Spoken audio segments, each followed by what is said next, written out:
বন্ধুরা, আজকের মার্কেটটা যারা দেখেছেন তারা নিশ্চয়ই বুঝতেই পারছেন যে ছোটখাটো গ্যাপ ডাউনে খুলেছে, খোলার পর তলার দিকে এসছে। আমাদেরও এক্সপেকটেশন ছিল তলার দিকের জন্য গ্যাপ ডাউনের সঙ্গে খুলে আসতে পারে, কিন্তু এই যে সুইং লোটা ব্রেক করবে এটা কিন্তু এক্সপেকটেশনের মধ্যে ছিল না। কারণ আগের দিনে যেখানে ক্লোজিং আর গতকালকের যে জায়গাটা দেখতে পেয়েছেন যে সুইং লো তৈরি করেছিল, 1.5 পয়েন্টের ফারাক ছিল, এটাই কিন্তু ব্রেক করে চলা কিন্তু উচিত ছিল না। তারপর এখান থেকে বাউন্স তো দেখেইছেন কালকের দিনে। আজকের দিনে এইটা তলার দিকের জন্য গ্যাপ ডাউনের সঙ্গে খুলতে পারে, তলার দিকের জন্য আসতে পারে, কিন্তু এই লোটা ব্রেক করা উচিত ছিল না। যাই হোক, ব্রেক তো করেছে, দেখতে পাচ্ছি। আর ফ্রি ফলের মতন ওপর থেকে তলার দিকের জন্য এসছে, এখানে কোনো ট্রেডিং সেট কিন্তু অ্যাক্টিভেট হয়নি। এবার যদি দেখেন তাহলে কিন্তু একটা ট্রেডিং সেট আমরা ঠিক এই লেভেলটা ব্রেক করার পর আমরা কিন্তু একটা ট্রেডিং সেট অ্যাক্টিভেট করেছিলাম, এবং খুব সুন্দর একটা মুভমেন্ট ছোটখাটোর মধ্যে নয়েজ থাকা সত্ত্বেও ক্যাপচার করার চেষ্টা করেছি। রেঞ্জ বাউন্ড বাজার খুব বড় যে মুভমেন্ট হবে তা কিন্তু হবে না, এবং গতকালকের থেকে আজকে বেটার মুভমেন্ট হবে সেটা গতকালকের ভিডিওতেই আপনাদের সাথে শেয়ার করেছিলাম। লাইভ মার্কেটে আপনাদের সাথে শেয়ার করছিলাম যে এই জায়গাটা থেকে উপরের দিকের জন্য যাচ্ছে, কিন্তু এই মুভটার মধ্যে কাজ করা কিন্তু যাবে না টেকনিক্যালি। একটা বাজারের মধ্যে মুভমেন্ট ক্যাপচার করা সম্ভব হতো এই জায়গাটা থেকে, এই জোনটা ব্রেকের পর থেকে, কিন্তু তাও কিন্তু খুব বড় কোয়ান্টিটি নিয়ে কাজ করা যেত না। কারণ কি? কারণ হচ্ছে বাজার যেরম ভাবে পড়েছে, সেখান থেকে যদি এইখানেই আমরা অপশন বাইং করি, সেখানে কিন্তু বাজারের ক্লিয়ার ইন্ডিকেশনই নেই যে আলটিমেট উপরের দিকের জন্য উঠবে, নাকি তলার দিকের জন্য আসবে, নাকি রেঞ্জ বাউন্ড বাজারের মধ্যে খুব ট্রিকি নয়েজ ক্রিয়েট করবে। কারণ এই কনফার্মেশন গুলো যতক্ষণ না পাবেন, অপশন বাইং করে কিন্তু কোনো লাভ হবে না। তাই এই যে এখানেও একটা তৈরি হয়েছিল সিচুয়েশন, কিন্তু তারপরেও কিন্তু অপশন বাইং করিনি। তারপরে বেশ খানিকটা গেছে ওপরের দিকে আমরা দেখতে পেয়েছি, এবং এখানে যদি অপশনে কলের কথা বলেন তাহলে সেটাও কিন্তু কিছুটা বেড়েছে, কিন্তু কোন রকম টেকনিক্যালি ইন্ডিকেশন ফ্রুটফুল ছিল না। তাই আমরা কি করেছি যে এই মুভটা কিন্তু ক্যাপচার করে নিই। তারপরে মুভমেন্ট দেখেইছেন যে কখনো উপর থেকে তলার দিকের জন্য ডিপ, আবার কখনো উপরের দিকের জন্য মুভ, আবার কখনো তলার দিকে। এই সব জায়গায় কিন্তু কাজ করা যায় না, এগুলো আনএক্সপেক্টেড মুভ। তো টেকনিক্যালি যদি দেখেন তাহলে সোমবার দিনের জন্য কি হতে পারে, খুব কি বড় মুভমেন্ট দেখবেন, নাকি মোটামুটি টাইপের একটা মুভমেন্ট হবে, নাকি তলার দিকের জন্য মুভটা শিফট করবে, নাকি এখান থেকে আবারও ওপরের দিকের জন্য দেখবেন। এইটুকুনি মনে রেখে দিন যে 25,250 এটা ব্রেকআউট জোন ছিল। এর ওপর যতক্ষণ সাস্টেন করছে এটাকে রিটেস্ট হিসেবে কাউন্ট করতেই পারেন। তলার দিকের জন্য এসছে, রিটেস্ট হিসেবে কাউন্ট করেছেন, ঠিক আছে। কিন্তু এই গ্যাপটাকে ফিল করা উচিত ছিল না, যদিও করে দিয়েছে। এর পরে কি হতে পারে? মোটামুটি এইখানে একটা সুইং হাই আছে, ঠিক এই জায়গাটা, যেটা হচ্ছে 25,359-এর কাছাকাছি। আর একটা সুইং লো আছে ঠিক এই জায়গাটা, যেটা হচ্ছে 25,286। মানে এই রেঞ্জটা ব্রেক করে চলা মানে তলার দিকের জন্য কিন্তু মুভ করবে, গ্যাপটাও ফিল করবে। এবার এখানে আটকানোরও কেউ নেই, তলার দিকের জন্য শিফট করতে শুরু করবে। এবার যদি ওপরের দিকের জন্য এই লেভেলটাকে ব্রেক করে চলে, তাহলে এই যে ওপরে সুইং হাই বাই জোনটা ক্রিয়েট করেছে বাজার, ঠিক এই জায়গাটা, এই জায়গাটাকে টার্গেট করবে ফার্স্ট, যেটা হচ্ছে 25,440। এর উপরে চলতে পারলে যেটা প্যাটার্ন ওয়াইজ টার্গেট আছে, সেই টার্গেটটা কিন্তু ফুলফিল করবে, যেটা হচ্ছে 25,534, এই জায়গাটার কাছাকাছি। এর উপরে চলবে কিনা এই সব এরিয়ায় এসে আমরা দেখবো ইন্ট্রাডেতে বুলিশ প্যাটার্ন তৈরি হচ্ছে কিনা। যদি তৈরি হয় তবে কিন্তু উপরের দিকের জন্য মুভমেন্ট। বাট এখনো কি তলার দিকের জন্য আসার চান্স আছে? ইন্ট্রাডের ক্ষেত্রে এই সুইংটা ব্রেক করলে তলার দিকের জন্য আসার চান্স আছে, কিন্তু যদি ক্লোজিং দেখেন মোটামুটি 25,250-এর উপরেই হচ্ছে, বা 25,250 পর্যন্তই হয়তো আপনারা লো দেখেছেন, তারপরে আর তলার দিকের জন্য যাচ্ছে না। তার মানে জানেন শুধুমাত্র রিটেস্টের জন্য এসেছিল, এখান থেকে উপরের দিকের জন্য আবারও বাউন্স ব্যাক কিন্তু করবে। এটা হচ্ছে টেকনিক্যালি পার্ট।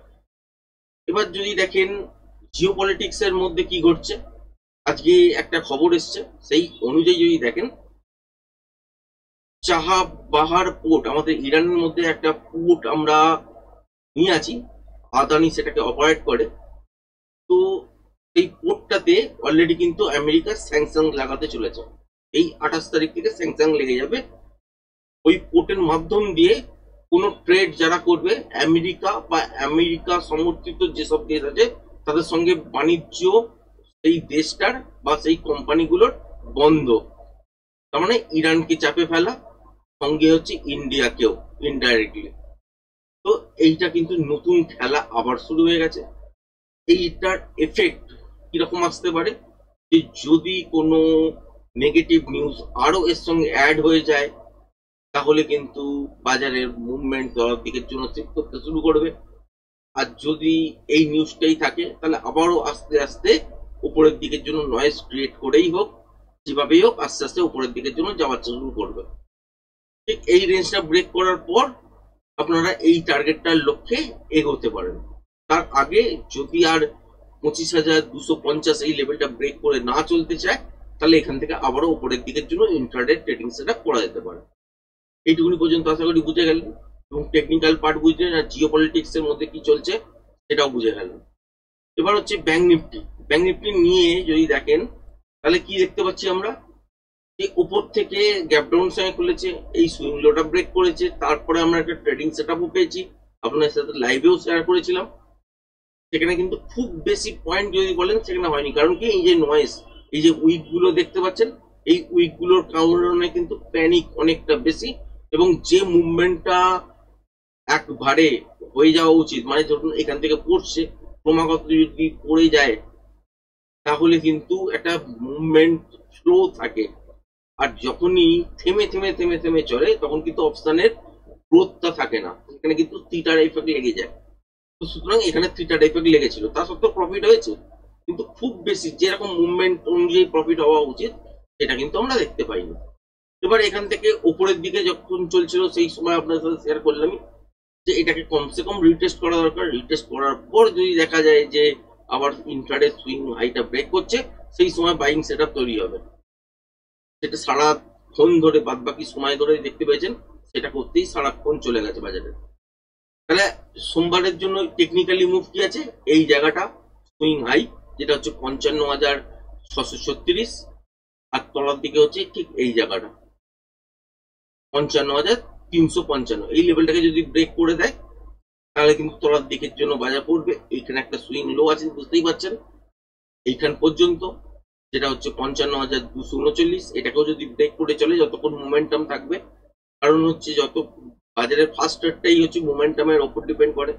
সুতরাং এই লেভেলটাকে ব্রেক করার পর এখানে এসেও থামতে পারে, এর কাছাকাছি এসেও থামতে পারে, বা এটাকে ব্রেক করে দিয়ে বেশ কিছুটা তলার দিকে আসতে পারে। যতক্ষণ মোমেন্টাম থাকবে ততক্ষণ পর্যন্ত ট্রেডটাকে কিন্তু হোল্ড করতে হবে। মোমেন্টাম যেখানে গিয়ে লস হবে, সেখানে গিয়ে একবার ট্রেডটা থেকে এক্সিট হয়ে যেতে হবে। তারপরে নিয়ম কি, তারপরে নিয়ম হচ্ছে বাজারের মধ্যে ইন্ট্রাডে প্রাইস অ্যাকশন অনুযায়ী প্যাটার্ন কি তৈরি হচ্ছে। তলার দিকে যদি আসে, তলাতেই আবার যাবে বলে সমর্থন করছে, নাকি রিভার্স হয়ে যাবার জন্য সমর্থন করছে, তাহলে সেই অনুযায়ী প্যাটার্ন আপনাকে খুঁজতে হবে। তলার দিকে আসার পর কন্টিনিউশন প্যাটার্ন হচ্ছে কিনা, বা রিভার্সাল প্যাটার্ন হচ্ছে কিনা, সেটা ইন্টারডে প্রাইস অ্যাকশন না দেখলে বুঝতে পারবেন না। সেই জন্যই কিন্তু লাইভটার মধ্যে আপনাকে জয়েন করতে হবে। আর ওপরের দিকে যদি দেখেন যে গ্যাপ আপে খুলেছে এই লেভেলটার ওপরে, বা ফ্ল্যাট খুলে এই লেভেলটাকে ব্রেক করে দিয়েছে, বা যদি গ্যাপ আপ খুলে তলার দিকের জন্য ছোটখাটো ডিপ নিয়েছে আর তলার দিকে সুইং লো ব্রেক করেনি, তাহলে সেক্ষেত্রে ওপরের দিকের জন্য মুভমেন্ট করবে। কতটা পর্যন্ত করতে পারে, ঠিক এই জায়গাটা পর্যন্ত, যেটা হচ্ছে 55,765। এই লেভেলটাকেও ব্রেক করে যদি চলে 700, 800, 820 এই জায়গাটা, এরপরে যতক্ষণ মোমেন্টাম থাকবে ততক্ষণ পর্যন্ত। কিন্তু মর্নিং এর মোমেন্টাম তো তো এখান থেকে আপনারা যদি দেখতে পান, তাহলে এইসব জোনের কোনো একটা জায়গায় গিয়ে একবার আটকাবে। তো এইসব জায়গায় যেখানে গিয়ে আটকাবে, সেখানে গিয়ে আপনারা একবার স্টকটা থেকে বা ইন্ডেক্সের অপশন থেকে আপনারা একবার এক্সিট হন। তারপর দেখুন প্যাটার্ন কি তৈরি হচ্ছে। প্যাটার্ন অনুযায়ী যদি কন্টিনিউশন প্যাটার্ন সাপোর্ট করে, তাহলে এই মুখটা আবারও উপরের দিকের জন্য।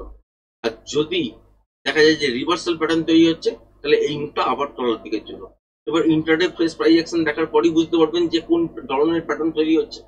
তার আগে আপনি বুঝতে পারবেন না যে কোন ধরনের প্যাটার্ন হলে কিরম হয়, সেই রিয়াকশনটা তো বলে দিলাম, কিন্তু কোনখানে গিয়ে কি ধরনের প্যাটার্ন তৈরি হচ্ছে সেটা আপনাকে আইডেন্টিফাই করতে হবে। তারপর সেই প্যাটার্নের মাপ নিয়ে আপনাকে প্রজেকশন লেভেল ড্র করতে হবে। প্রজেকশন লেভেল ড্র করে দেওয়ার পর আপনার পিয়ার সেট লেভেল যেখানে গিয়ে দাঁড়াবে, সেটাই অ্যাকচুয়াল টার্গেট। সেই অনুযায়ী আপনাকে ট্রেডিং সেটআপ ওপেন করতে হবে। এবার যদি বাজারে থিটার এফেক্ট থাকে, তাহলে অপশন বাইং করা যাবে না, কারণ সেখানে হচ্ছে আপনি প্রেডিকশন হয়তো ঠিক আছে, কিন্তু খুব ভালো মুভমেন্ট কিন্তু আসবে না, এখানে থেমে থেমে চলবে। যেমন আজকের দিনে মর্নিং এ যদি দেখেন, তাহলে সেক্ষেত্রে আপনারা দেখবেন যে এই জায়গাটা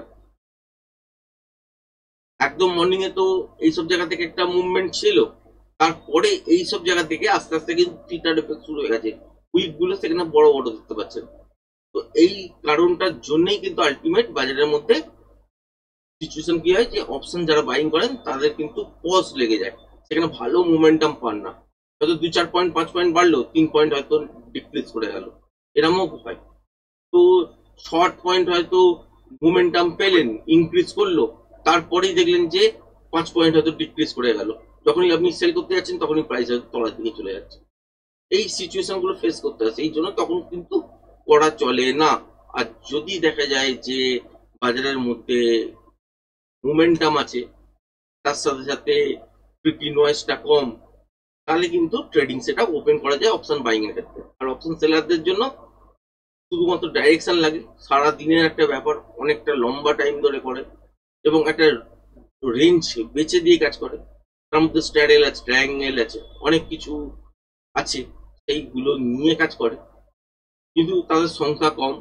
তো অপশন বায়ারদের সংখ্যা বেশি, সেই জন্যই এই সিচুয়েশনটা আপনাদের সাথে শেয়ার করলাম। যাই হোক, আজকের ভিডিওটা এই পর্যন্তই। ধন্যবাদ।